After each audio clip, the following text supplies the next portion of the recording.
most notorious prison. Inside, at the far end of the Dead Man's Walk, Franz Müller, a 24-year-old German immigrant, was being readied for the scaffold. It was a scene that gave a thorough wrench to my nerves. It was horrid. Müller had been convicted of a crime that shook Victorian Britain to the core. The first murder on a train. This was a crime which aroused an almost instinctive spirit of vengeance. This one act of extreme violence had brought to the surface the anxieties Victorians had about the iron roads spreading across the land. Müller had come to personify all that seemed dangerous about the new world of steam and speed. But was he even guilty? I knew Mr. Milov for about 6 months. He was kind. That was how Franz was. We now reopen the railway murder case. An investigation which becomes a journey into the Victorian mind at the dawn of the railway age.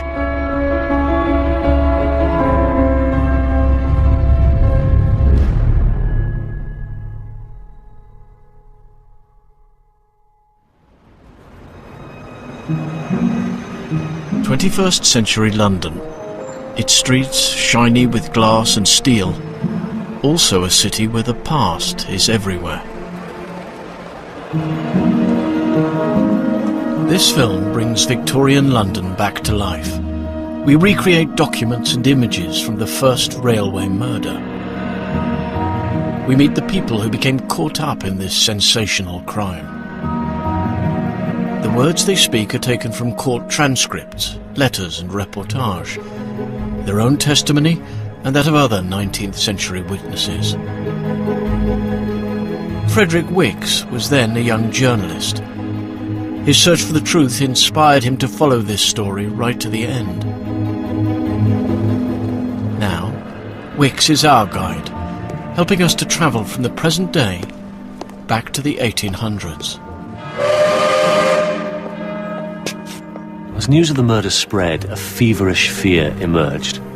It was said that no one knew when they opened a carriage door that they might not find blood on the cushion, that not a parent would entrust his daughter to the train without a horrid anxiety, that not a traveller took his seat without feeling how he runs his chance.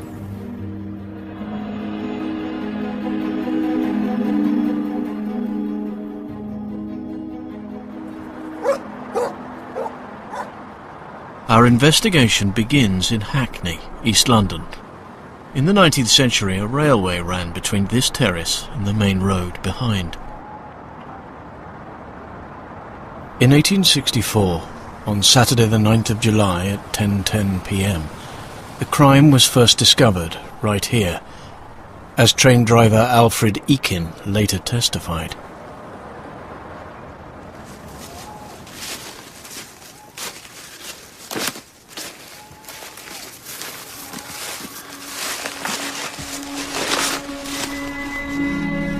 I was on my way and my attention was caught by something on the line.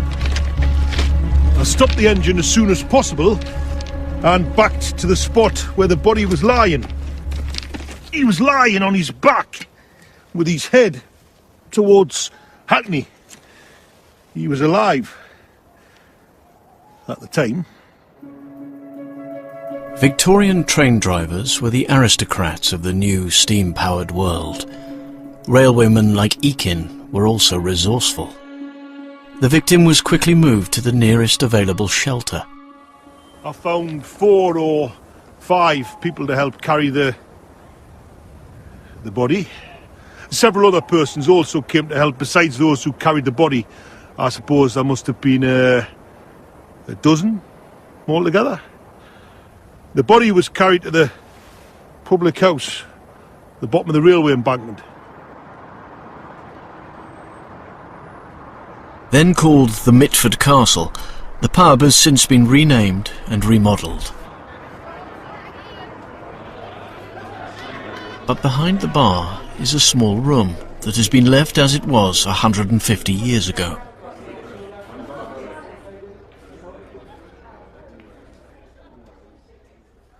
He was lying on the table.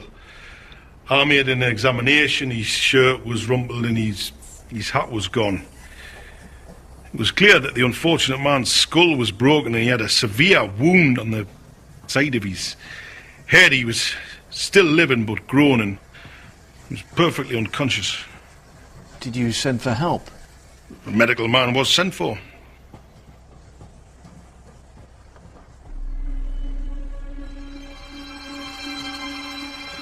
Nobody knew who the body was, nor where he'd come from.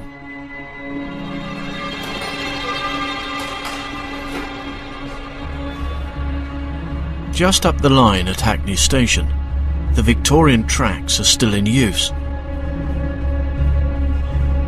Here, another discovery was made, at the same time as the bloodied body was found on the tracks. A suburban train pulled into Hackney Station. One of the carriages was empty, but stained with blood. From the appearance of the compartment, there had been a foul crime, there could be no doubt. What conclusion was drawn from the blood-stained carriage when put together with the body the deacon found?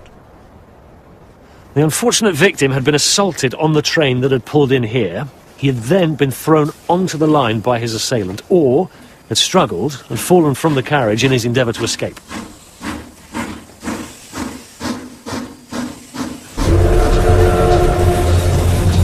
The world's first steam locomotive had been built in Cornwall just 60 years earlier. The 1820s had seen the first passenger trains. By the mid-19th century, thousands of miles of track had been laid. Railway mania had created a network across the whole country. Speed, once a luxury for the few, had become commonplace. Journeys that once took days now took hours. The iron roads were changing how people saw their world.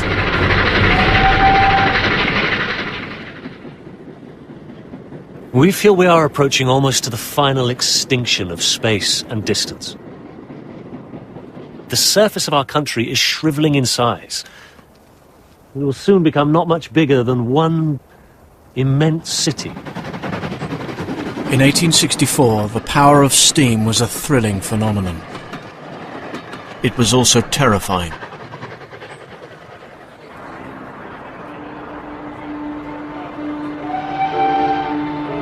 In the early hours of Sunday the 10th of July, the condition of the victim in Hackney worsened.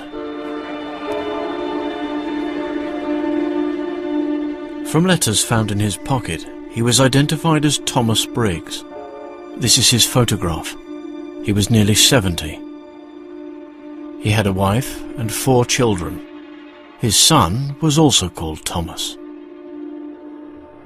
I was sent for at 2 o'clock on Sunday morning, the 10th of July.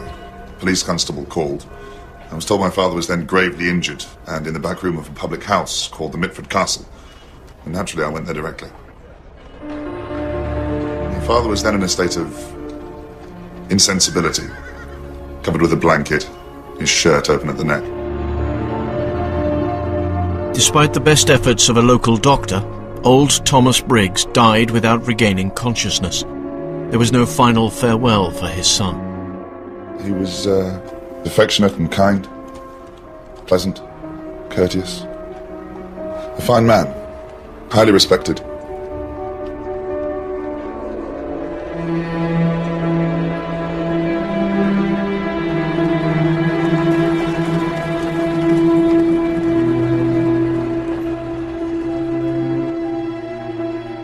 With Briggs's death, this was a murder, the highest and rarest criminal incident.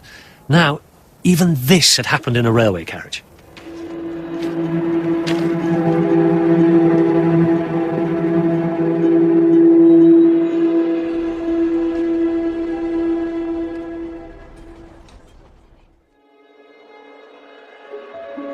Though the railway carriage was covered with blood, there was no forensic science to analyse the crime scene, not even fingerprinting. Victorian police had to work with no more evidence than what they could see with their own eyes.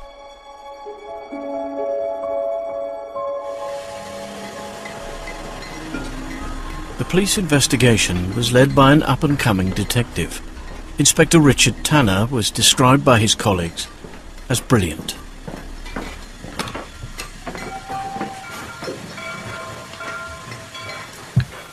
I went first thing to the works of the North London line. In a shed there was the railway carriage. The door handle was bloody. And what about the inside of the compartment? A large quantity of blood appeared to have flowed profusely from the corner seat. There was also a small quantity of blood on the window. 2 spots, like splashes. They're about the size of sixpences, and they contain particles of brain matter. I inferred that Mr. Briggs had been sitting in this corner, and that he'd fallen asleep, resting his head against the window, and that he'd been struck by someone on the opposite side to the left temple. This murder appeared to be a sudden and unprovoked attack on a sleeping man. The police also had the medical notes of the doctor who tried to save Briggs. There was a jagged wound across the left ear. In front of that ear, there was another jagged wound. There were also 2 deep wounds to the temple. The medical notes suggested to the police how Briggs had ended up on the railway tracks. A distinction was made between the wounds on the side of the head and those to the temple. Those up above were attributed to some blunt instrument. I think that those wounds on the side of the head were owing to a fall. You're saying he fell, so it could have been an accident? Appearances would indicate that the murderer took Mr. Briggs to the door and threw him out.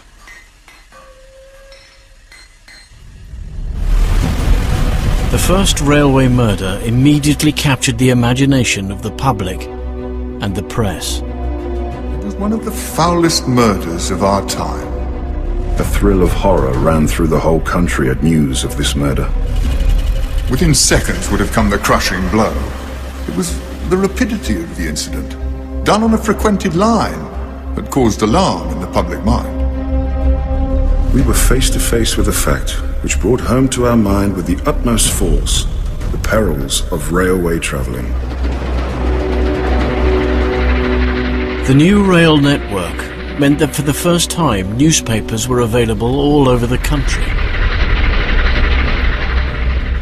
Huge press empires were being created, and new readerships were often built on the back of true-life whodunits. A new reading public sprang up under the stimulus of this curiosity. People had to have their papers and learn, even in the farthest village of the United Kingdom, how the case was going.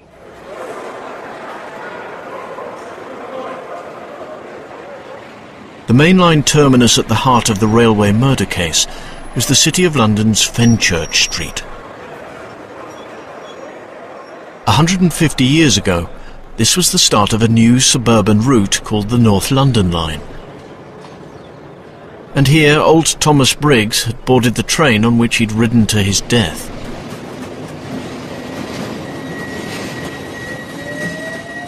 Trains leave Fenchurch Street under a covered way.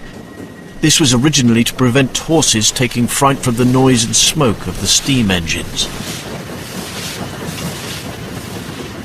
Soon after emerging into the open, the Victorian tracks turned north, away from the city. This stretch of the line has now been ripped up, but we do have an eyewitness account from the time.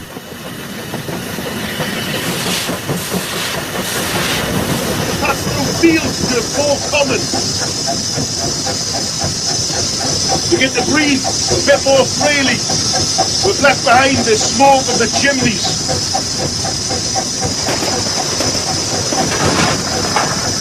We find ourselves in deep countryside. We've got extensive views right over the Hackney Marshes. Then on the right rises the tower of the old Hackney Church.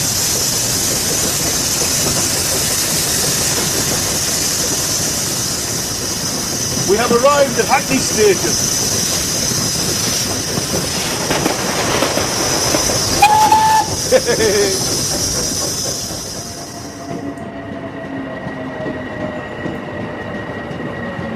Hackney Station, where the blood-stained carriage was found, and where Briggs would have got off the train if he'd lived to complete his journey.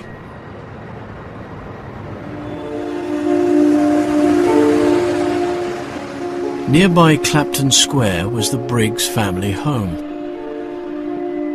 In the 1860s, this was one of the smartest addresses in East London. My father arrived in London from Lancashire as a teenager and got a job in a city bank. And he'd made a success of his life in London. He was a gentleman, greatly trusted and respected by his employers, and held in high esteem by a large circle of friends. From his home here in suburban Hackney, Thomas Briggs had travelled daily to his banking job in the city. He'd been one of London's very first railway commuters.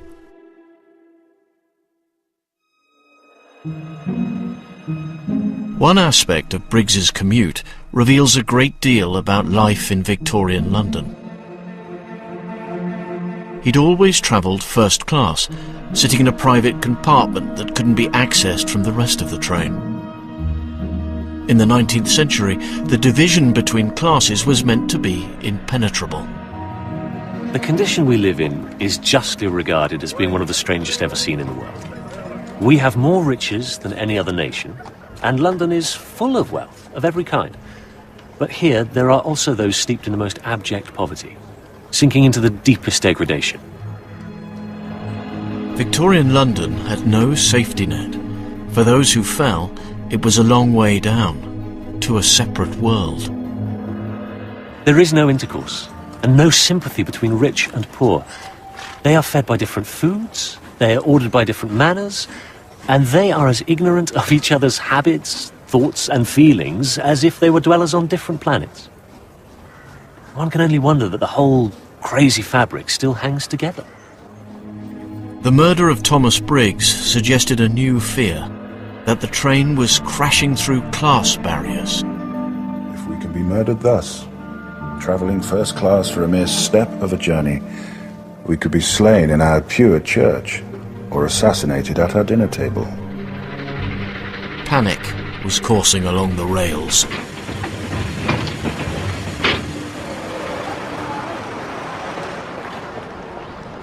Central London's Great Scotland Yard, the original headquarters of the Metropolitan Police. Here the pressure was on to find the killer as soon as possible.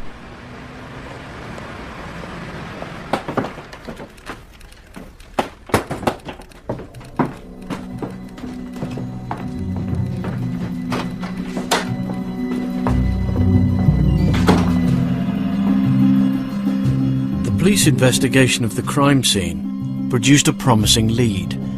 Inspector Tanner reckoned he had the killer's hat. We took from the train compartment a bag, a stick and a hat. The bag and stick were both recognised as having belonged to Mr. Briggs, but the hat was not his. Mr. Briggs had been wearing a tall hat and that had disappeared. While this hat, found in the carriage, is a black beaver hat and lower in the crown than the high hat that Mr. Briggs was in the habit of wearing. The hat's crushed, as if it's been trodden upon in a struggle, and the conclusion appeared to me inevitable that the murderer, in hurry and excitement, took the wrong hat. He took Mr. Briggs's hat with him and left his own. Though inexpensive, the hat was a new look, with a distinctive striped lining, which revealed the maker's name.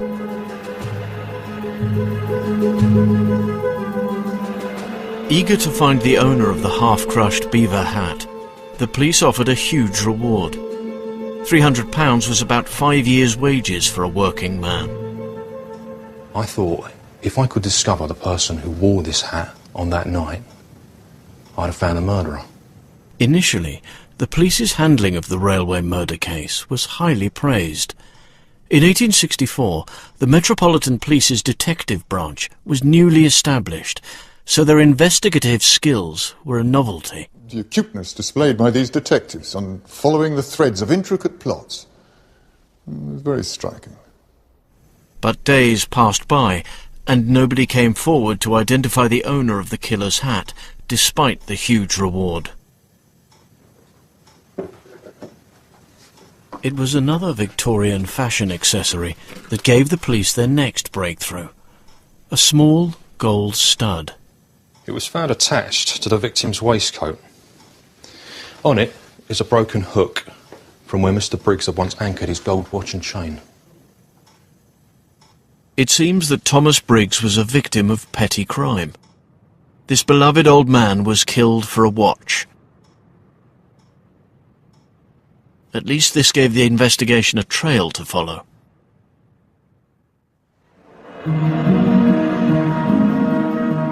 Anyone familiar with Victorian London knew where the stolen jewellery would probably be fenced. Cheapside. On the edge of the city banking district, it's now lined with glass-fronted office blocks. 150 years ago, it was full of shops.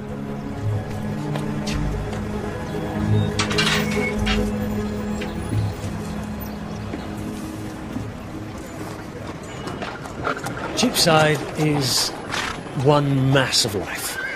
The greatest, busiest street in London, perhaps the world. It is as full of activity as a nest of vipers. There are tailors, shirt makers, tobacconists, and, above all, jewellers. Most jewellers were also pawnbrokers. They exchanged valuables for cash, no questions asked. Here was the nucleus of Victorian London's black economy.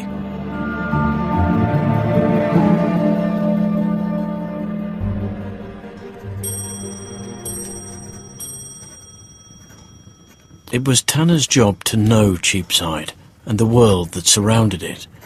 He put out word of the missing watch and chain. A Cheapside dealer with a not inappropriate name came forward with critical evidence.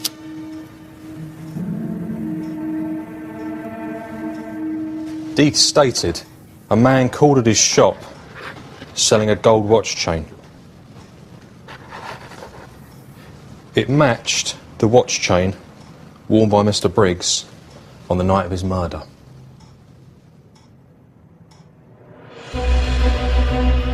But Deeth didn't know the name of the man who fenced Briggs's watch and chain. The jeweller could barely provide a description of him. Tanner's foray into Cheapside had left him chasing shadows. Briggs had now been dead for a week. The early promise of the investigation seemed to have led the police into a dead end. The press grew impatient. It was made clear that no stone could be left unturned, no agency unemployed to bring to justice the perpetrator of this crime. Then, after more days of silence, someone came forward to claim the £300 reward. A cab driver called Jonathan Matthews said he knew whose hat Tanner had found.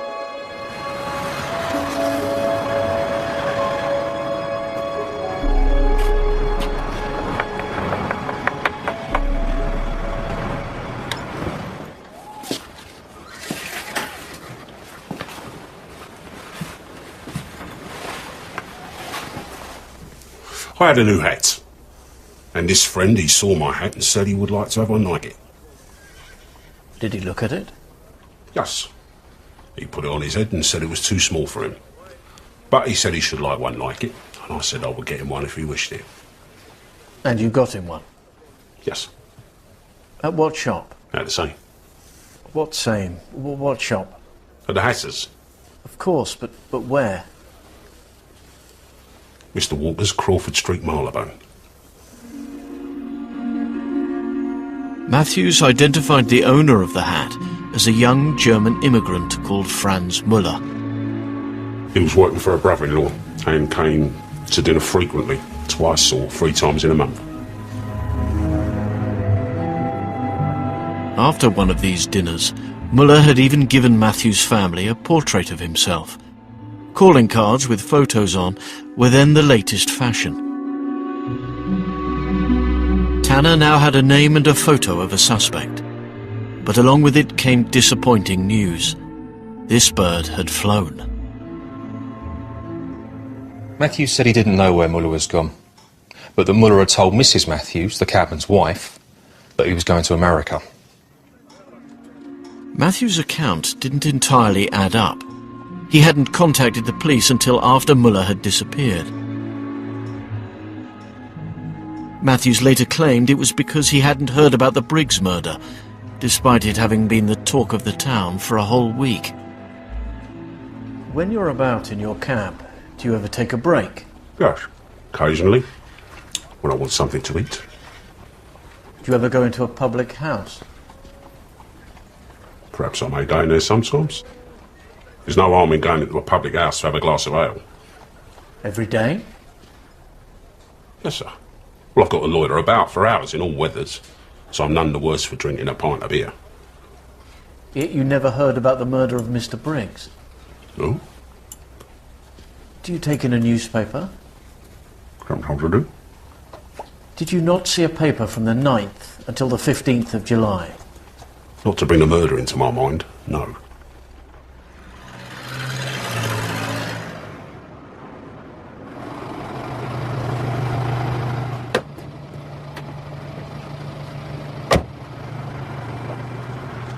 They are great readers of newspapers, the cabmen, and in this they devote themselves first of all to the police reports.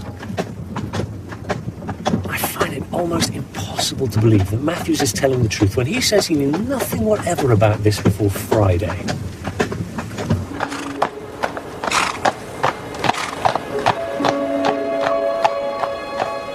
Matthews was a shadowy character.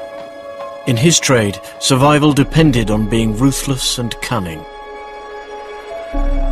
Because the economy of the Victorian streets was an energetic free-for-all. If a cabman sometimes overcharges a passenger quite often underpays a cabman. I find ladies the worst passengers. They are timid and obstinate, and run into houses and send out their servants. We cabmen are neither worse than anybody else, nor yet better. There's good and bad among us, like in any basket of eggs. Perhaps Matthews was just spinning a yarn to get the £300 reward. For a Victorian cabman, money was always tight. As to our earnings, that depends. The best day is one with a fine morning and a wet afternoon. The people come out on a court. Mind, if the day begins wet, that's bad for cabs. Why, in the winter time, I've had 10 hours of it, without so much as a single oat for myself. Reading Matthews was extremely difficult for Inspector Tanner.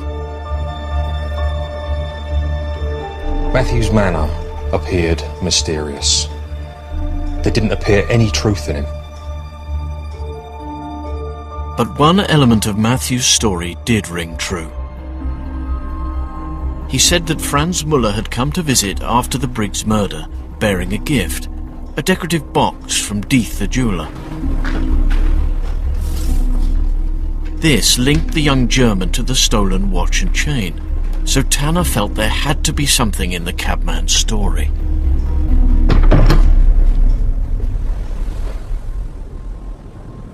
The police soon established that Muller had boarded a ship called the Victoria, part of the fleet that crossed the Atlantic carrying emigrants from Europe, hoping to make a fresh start in New York. I reported to the Commissioner of the Metropolitan Police, my ultimate superior, that Muller was indeed a suspect. Then I left Euston Station for Liverpool. I sailed from there to New York. We were able to publish the gratifying intelligence that the police were, beyond any doubt, on the track of the murderer of Mr. Briggs. We took a load of apprehension off a lot of minds. Although he had a head start, Muller's ship, the Victoria, was wind-powered and would take over a month to reach America. He was about to be caught up by the Industrial Revolution.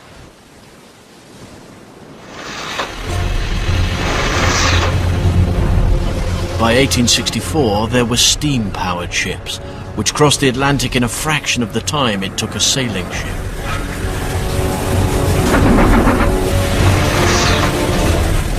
Though he'd left after Muller, Tanner steamed into New York weeks before him. Now Tanner lay in wait for his prey.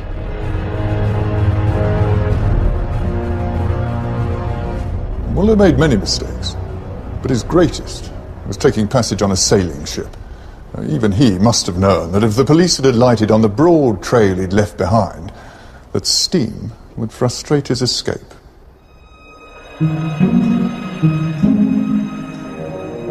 Back in London, Muller, up till now an enigma, was becoming better known. A report sent to the Yard by the police in Germany states, reflecting on his character and conduct, nothing whatever has transpired to his disadvantage. But after coming to Britain, Muller slid almost to the bottom of Victorian London's steep social pyramid. It seems that Muller was apprenticed as a gunsmith in his native country.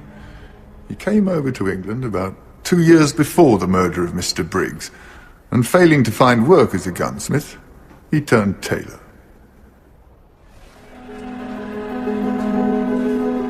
Johann Hofer was also a German immigrant. He'd once worked alongside Muller and so was interviewed by the police. A German tailor's testimony gives us a glimpse of the life that Muller endured in what were unforgiving streets. The German tailors in the eastern part of London are not that well off. It's a piecework system in the clothing factories, and production is incredibly cheap. We make these coats for 8 pence each. Trousers and waistcoats are made for 3 to 4 pence. I very often have to work all night, but slave as hard as a mitre, I never can get out of debt. What is to become of a society in which it is not possible for the hard-working worker to support himself, let alone a family? It's not surprising that people who live such an existence despair of their future. You talk of despair.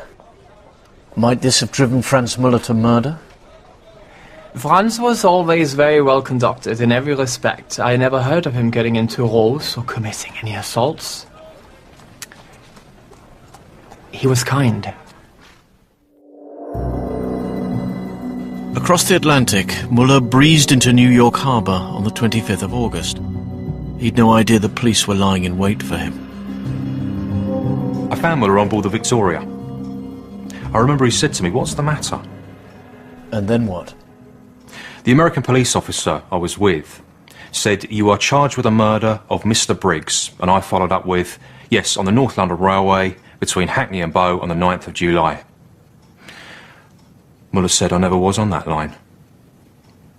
Then I took possession of the effects of the prisoner.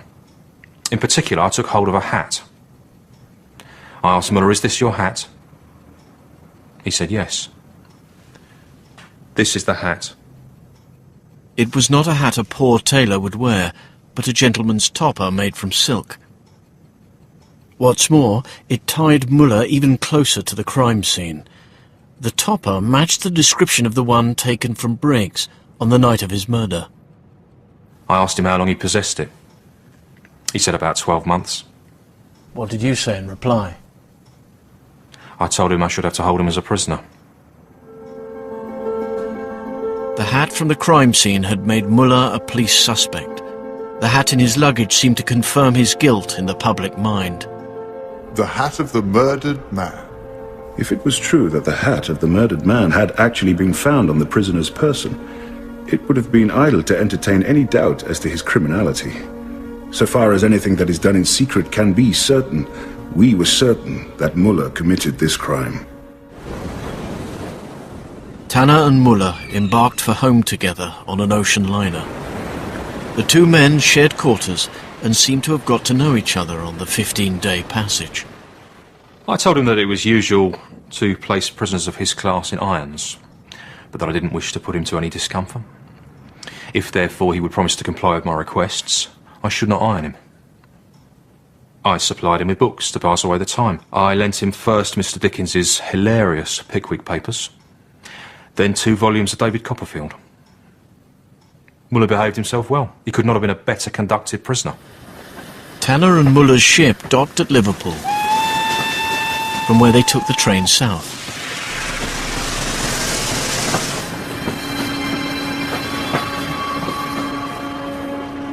Muller's imminent arrival at London's Euston Station was somehow discovered beforehand.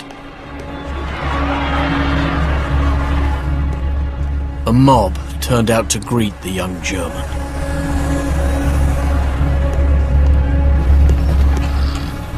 Muller's arrival here was a tumult. 2 months before, there had been scarcely a human being in our vast metropolis more unknown than this waif and stray from a foreign land. Poor Muller. To wake up one morning and find oneself famous. By strange fortune, this is what befell this obscure German tailor. This was also the first time the press set their eyes on Muller.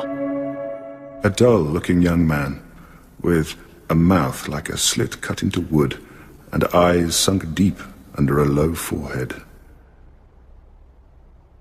On the 17th of September, 2 months after the murder of Thomas Briggs, Franz Muller was back in London under arrest.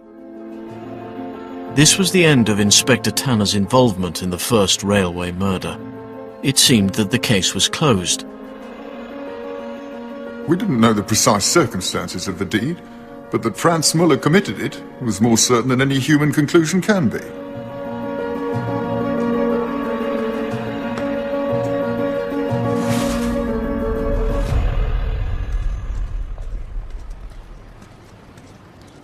These London back streets were where Muller was imprisoned while he awaited his trial. It was scheduled for a month after his return. Though a pariah to many, Muller's predicament meant he did attract some supporters. I considered Mr. Muller to be innocent of the crime, and resolved to save no trouble or expense to prove him being not guilty. Gottfried Kinkel was another German immigrant. He too had done time. He'd been imprisoned in his home country for rebelling against Germany's autocratic rulers. He'd escaped and had fled to Britain, where he'd become as well known as his fellow radical Karl Marx. Kinkel now became a leading figure in a group of influential Germans who tried to help Muller.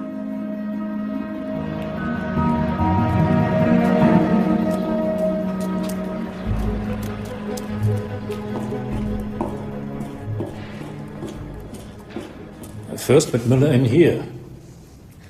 I explained that we were undertaking his defense, that he had friends. When I told him a change of clothes had been provided for him, his lips quivered forth an expression of thanks, and his eyes filled with tears.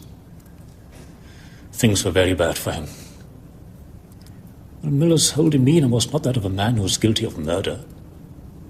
His natural kindliness of temper never was seen to change. Yet it was supposed that this poor tailor got into a first-class carriage, able to murder or rob someone in a minute or two. Such a hypothesis was fallacious. Muller's German supporters claimed the case against him was based on prejudice. Germans had initially been welcomed to Britain.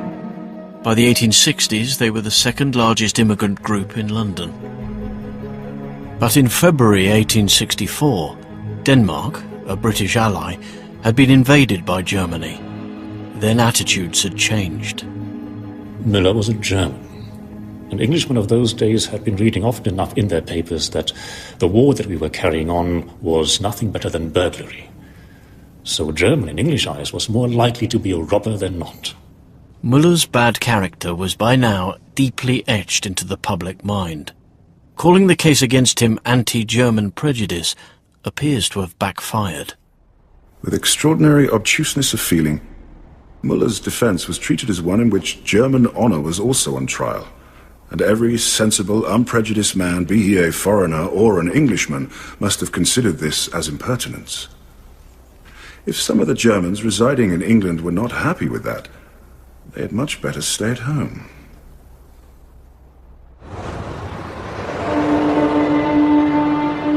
On the 27th of October, 3 months after Briggs was killed, Franz Muller stood trial for the first railway murder at London's Old Bailey, the most famous criminal court in Britain.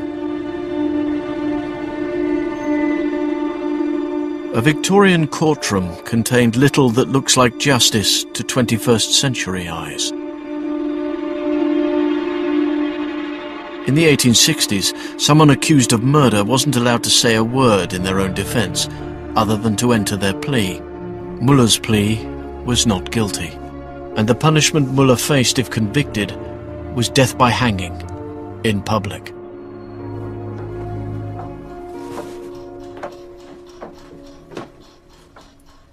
If ever there are cases in which care and caution need to be exercised, it's cases like this was, where life or death hung upon the balance. The jury had the transcendent power to bid that young man to live or to die. John Parry was Muller's lawyer. He'd made a name for himself by winning sensational trials. Sir Godfred Kinkle had raised the money to pay Parry to defend Muller. In court, Parry tore into the case against the young tailor.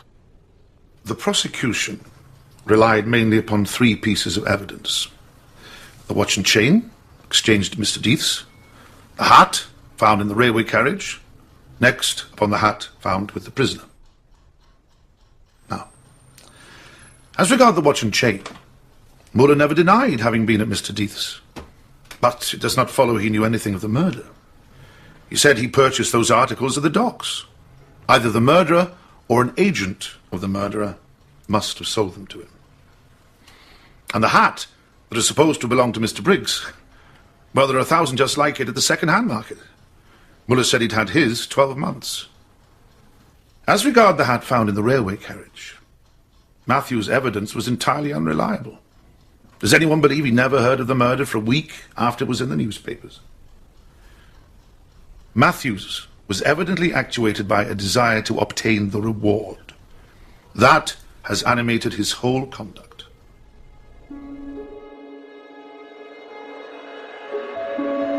The attempt to destroy the prosecution case hinged on Matthews becoming the villain of this story.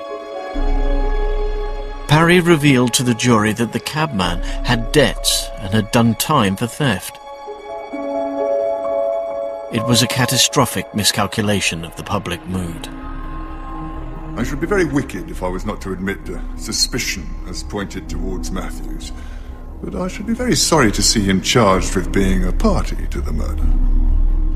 What is the imputation against Matthews? What is the object of advertising a reward if you do not want anyone to be influenced by them? And if you are to disbelieve every man who gives evidence because of a reward, at once and forever cease to give rewards for the purpose of detecting great offences.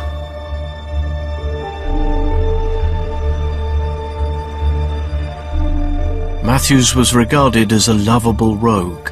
His testimony was accepted and the case against Muller remained strong.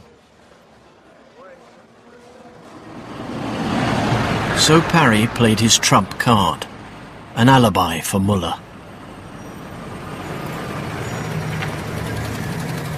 Camberwell, in South London, was miles away from the scene of the attack on Briggs. Here, just off Vassal Road, where there is still a terrace of Victorian cottages, Muller was seen just minutes before the murder.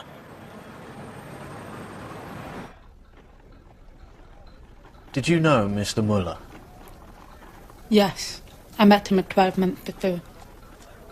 Did you see him often? He asks, did you see him often? Yes. Yes.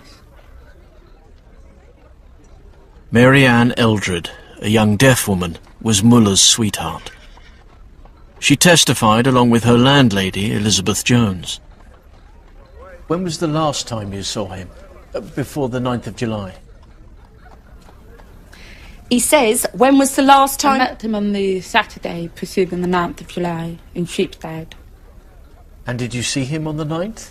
The night that Thomas Briggs was murdered? I went out at 9 o'clock. Mary Ann wasn't at home. She had gone out at 9 o'clock and she'd been out about half an hour. Muller called to see her and found she wasn't at home. He stayed talking with me about 5 or 10 minutes at the door.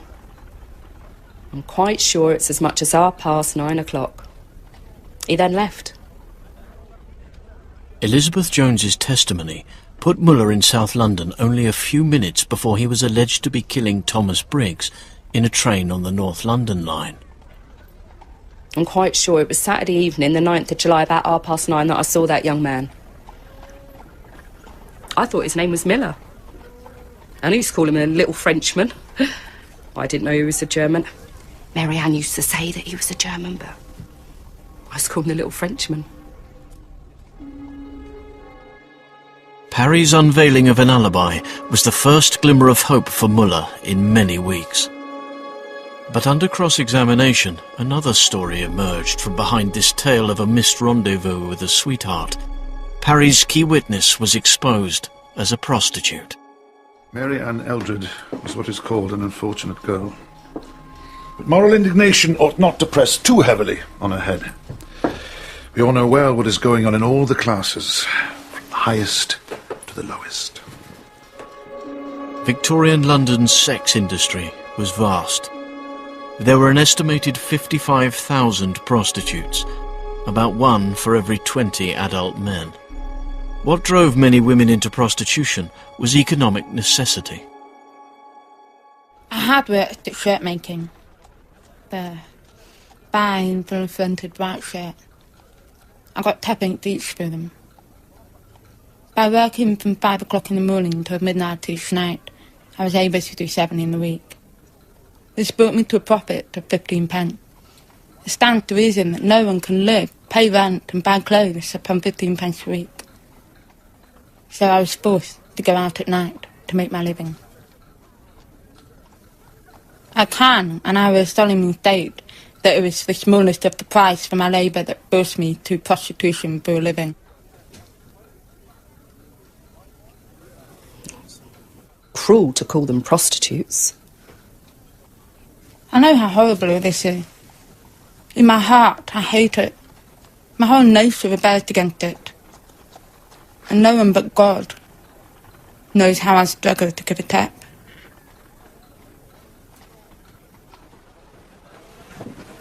Mary Ann Eldred's admission of prostitution was devastating for the reputation of Elizabeth Jones. It became clear that Jones was no ordinary landlady, but was running a house of ill repute. Mary Ann Eldred. It was difficult to see her without feeling some compassion for the situation of life that she was in. But Mrs. Jones, someone who is living off the profits of such a calling, is about the most infamous of womankind. In court, the judge advised the jury that they shouldn't trust Jones's testimony. Muller's alibi was in tatters. The girl Eldred evidently did her best to save the life of the young man. And as she left the court, Muller looked at her with an expression of sincere gratitude. The trial lasted just 3 days. The verdict of the jury was that Muller was guilty of murdering Thomas Briggs. The judge passed a sentence of death by hanging.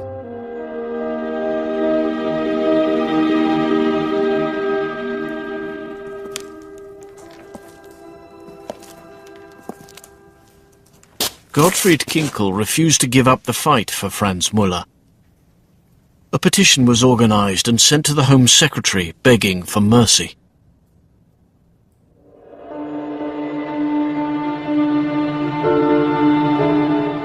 A delegation of Germans went to the Briggs home in Hackney. It was hoped that if the victim's family signed the petition, Muller's death sentence would be overruled. Refused entry, the Germans persisted. They waited on the doorstep for 45 minutes. You cannot doubt that the widow and children of a murdered man would have been the last to wish to see an innocent man punished. But I put it to you, we should have been spared so indelicate and ill-timed an appeal. It was foolish, unwarranted, and cruel. The Briggs family refused to meet the Germans. And the Home Secretary turned down Kinkel's appeal. Nothing could now save Muller from the rope.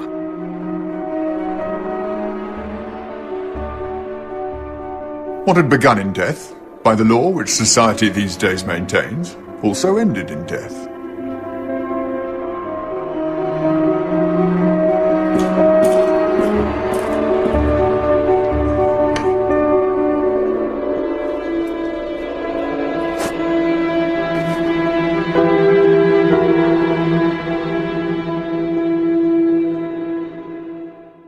Early on the morning of the 14th of November, 3 months after the death of Thomas Briggs, Franz Müller was prepared for his execution, watched closely by the journalist Frederick Wicks. I remember it all as if it had occurred last week, and I believe I shall never forget it. The hangman was as quick in his movements as he was noiseless. Müller had his hands down at his sides in the most natural manner, and in this position they were strapped down by a pair of leather handcuffs. The hangman then removed Müller's collar. With gruesome delicacy, he tucked this into the waistcoat. It was horrid.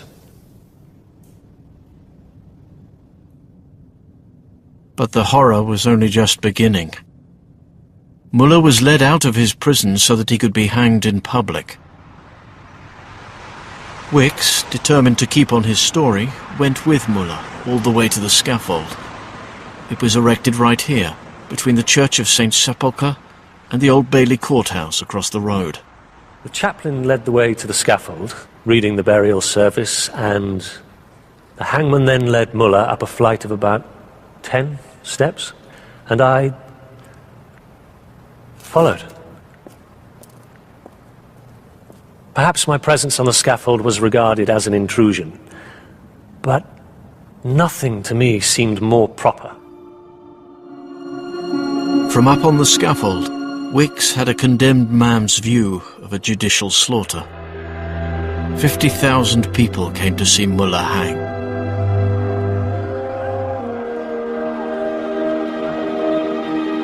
The entire space in front of me presented an unbroken mass of human faces, and every unholy passion that humanity is capable of.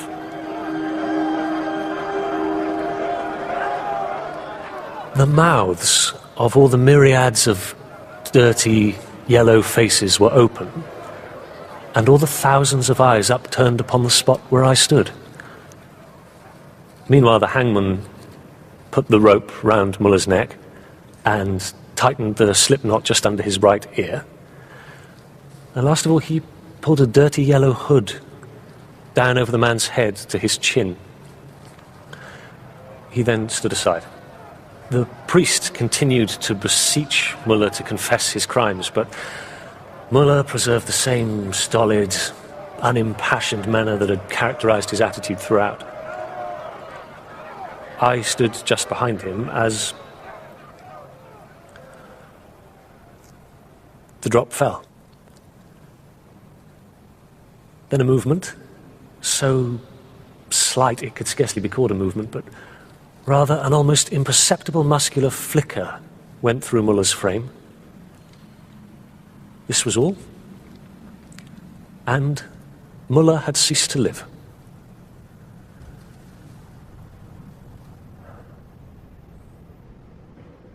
But just before he died, Müller, up till then silent in this story, had finally spoken. It was as he was launched into eternity that Müller gave his infamous last words.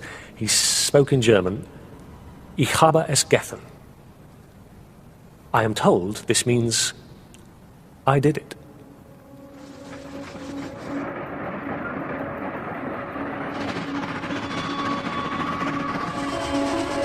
In a few years, the terror inspired by the first railway murder faded. The train became part of everyday life.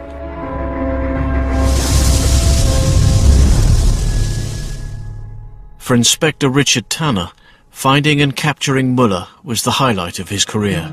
He died soon after, aged just 41. Gottfried Kinkel, the former revolutionary, founded London's only German-language newspaper. He never returned to his native country. The cabman Jonathan Matthews got the £300 reward for providing the information that led to Müller's arrest, but it was all swallowed up by his creditors. There is no record of the fate of Mary Ann Eldred, but the prospects of a Victorian prostitute were for a